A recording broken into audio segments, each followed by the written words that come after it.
These videos provide general information. They are not intended to replace consultations with a healthcare professional or to provide medical advice, diagnosis, or treatment. Seek the advice of a physician or other qualified healthcare provider for particular concerns you may have. Never disregard professional healthcare advice or delay in seeking it because of the information on these videos. Hi, this is Joe Rosen. We are pleased to bring the California Telephone Access Program video lecture to you to show you yet another resource that may be available to you. If you have a similar program in your state, please let us at Parkinson's Resource Organization know so that we can spread the word. Thank you and enjoy the lecture.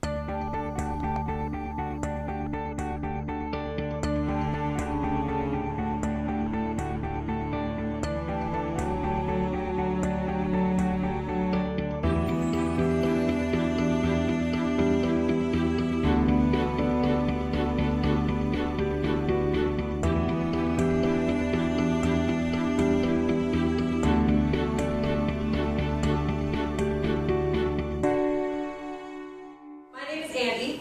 I'm with the California Telephone Access Program. Any of you know what that is? Wow, I don't get out here much. Actually, this isn't even my territory. I usually, my car stops working at the border of Orange County, but I will go anywhere for Parkinson's groups.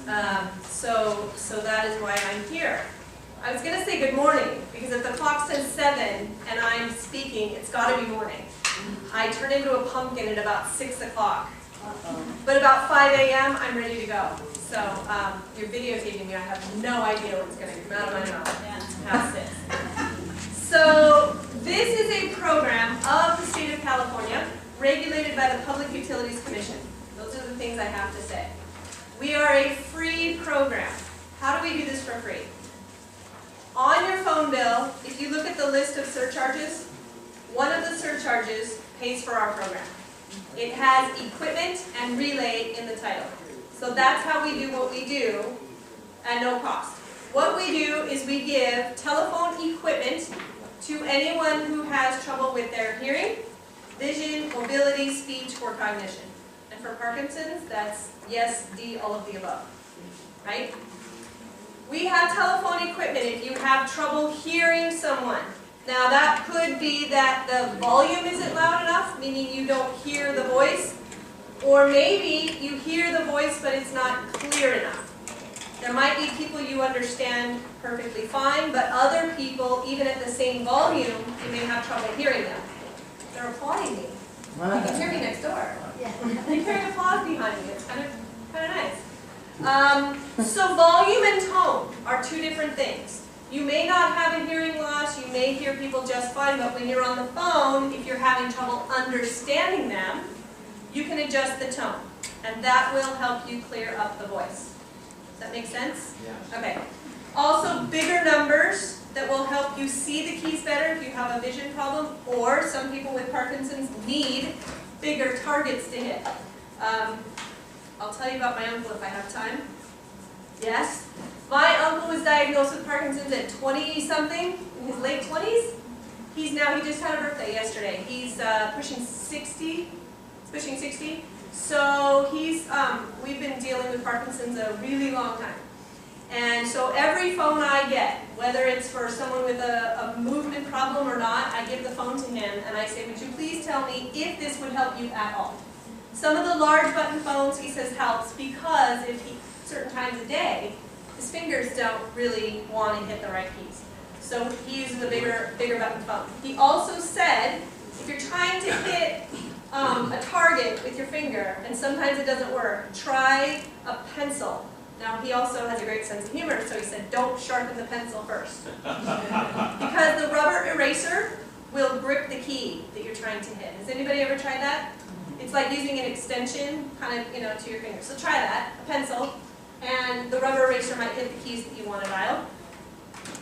You also have the option of, on these phones, dialing the whole number, pushing the whole phone number that you want before you even hear a dial tone. Most of the time you pick up the phone, you have a certain number of seconds to dial the correct number.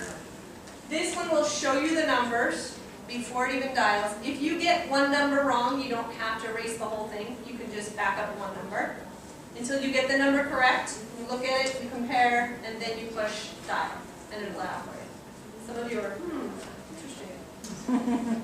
This one will also repeat the number. So if you're not sure what number you push it, it says 3. You push it, it says 5. Handy? Some of them will have a speakerphone, which can be helpful if you want to use both ears. How many of you had a good ear and not such a good ear? You have to answer with one ear or the other. When you're on a speakerphone, you get to use both ears, which can help, obviously help you hear better, but there's some studies that show it will help comprehension if you get to use both ears. Going in, yeah? You've heard that before? Okay. What about the microphone though? Is the quality that's coming back on a speakerphone the same quality as the handset? Good question. Were you an engineer? It's a shot. Most engineers will ask me, is this dual duplex or single duplex? The engineers think that's funny. I'm a granddaughter of an engineer. I think it's funny. One of the occasional symptoms of Parkinson's is a Yes, I'll get to that. nothing on that phone talks about low voices for me, unless you have the amplifier. I do. I'm getting to that. It is. Single duplex? I'm getting to that. We'll get that. I promise. Speakerphone. When you use a speakerphone, you want to make sure that you're in a quiet room, as quiet as possible, and the other person hopefully isn't going down the freeway with the top down and the radio going. That can be helpful. But using a speakerphone, it does take a little bit of patience. You want to make sure it's quiet, but the speaker is really good. You talked about having a low voice. A lot of our phones do have the feature of amplifying your outgoing voice, and they will actually amplify up to about 30 decibels, which is pretty significant. So you might be on the phone and you start out strong and the other person says, can you speak up? Instead of saying, no, I really can't, you just flip the little switch. This might be go horn. You can go if you need to, otherwise stay. But your detention is over. Thank you. So that's been 6 minutes. Anybody falling asleep? Your speakerphone, amplifying your outgoing voice. We can do that. There's also, if you have a really, really weak voice, we have a little microphone that will clip on and amplify your outgoing voice. So we do have picture phones. My grandmother, when she was having dementia in her later years, it actually was a lot of fun. You don't think dementia is fun. You never met my grandmother. She would call the fire department on a regular basis. Every time my grandfather left the house. She lived across the street from me, and I would see the firemen pull up, oh, well, house is not on fire, she just wanted some company. She would say, the nice young men will come and visit when your grand's leaves, and aren't they cute? Are you still single? We can double date. Yeah. So the nice fireman said to me on the 3rd call, they said, you really need to take her phone away. She's not using it in a socially appropriate manner. And I totally agreed with him, but I said, I'm not taking it away. Here's what we're going to do. We got her a picture phone because she had some cognitive problems. That's on our list. We gave her the picture phone. We put in pictures of people that she liked to dial. And every night at 7, when Wheel of Fortune would come on, it was her time to call everybody. Because she did that with me in college. I went away to college. She said she wanted to watch Wheel of Fortune. I think she wanted to make sure I was home. So she would call me and we'd watch Wheel of Fortune together. So she started calling me, and she'd say, I don't know who you are, but you look nice, let's watch Wheel of Fortune. I'd say, okay. Halfway through, she knew every puzzle, and then she would just stop and say, who is this? I'd say, it's Andie. And she says, well, I don't know who you are, but you look nice, let's watch Wheel of Fortune. So, a picture phone. If you think that you cannot use the phone anymore for whatever reason, my uncle used to get a concussion, he would say. He kept whacking himself in the head. That's funny for those of you who whacked yourself in the head. He'd be on the phone, his medication will wear off, and all of a sudden. So I said, hit the speaker button quick before it really kicks in. He'd say, okay. Instead of, I can't use the phone right now. If he could hit that speaker button, sometimes it took him 3 tries, whoosh, go at it. Hit the speakerphone, he can still use it, and off he goes. A headset would come in handy too. So do you think you can't use the phone anymore because people can't hear you, or you can't hear them, or you don't remember who you're calling, we can help.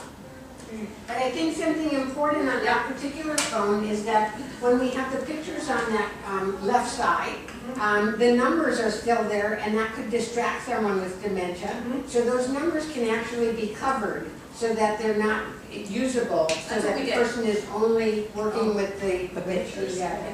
What we also did is we stayed close by, and it was between 7 and 8 every night. We would bring the phone, she would use it. Most of the time, you know, she never even asked about the numbers. She thought the pictures were great, and then we would take it again. And obviously after that we didn't leave her alone. But yeah, it can be adapted. So, you know, if the numbers are, this is for someone with a brain injury or stroke. Even if you think about dyslexia, if you had dyslexia, would you dial a phone? I mean, something as simple as dialing a phone. You could do speed dials instead. And the last one I'll show you, these cordless phones. These are not cellular, they don't go in the car with you, but they are for around your house. Anybody not have a cordless phone anymore? You don't? Magical. You're about the only person maybe in the zip code. Cordless phones are great because answering the phone is not an Olympic sport. Anybody admit to tripping and falling while trying to answer the phone? I did. I tripped over my shoe. My shoe was securely tied to my foot at the time I tripped over it. It's just what I do, tripping ninja. Anybody can have a trip and fall. We don't like to talk about it because, you know, it's one of those things. We don't like to think about tripping and falling. But you got here to this meeting tonight, you want to make it next month. Make sure that when your phone rings, you are within a safe distance of answering it.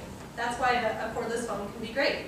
You carry it around with you, you get out your front yard, your backyard, you always have the phone. Okay? Something as simple as a cold medicine can make you dizzy when you get up to answer the phone. So think about that. The cordless phones are great. Bigger numbers, speakerphone on the back, and obviously you carry it with you. Okay? So that's good to have. And how far away from the can it go? Well, that depends. Okay. Depends on whether you read the instructions or not. Anybody like to read instructions? No.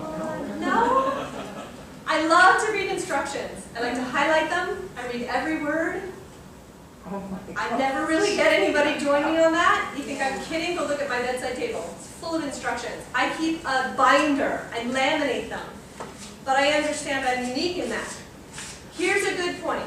If you have one of our phones and you say, you know, I got this phone, but it might as well have a cord on it because I get 8 feet away from it and I get static. It starts to cut out.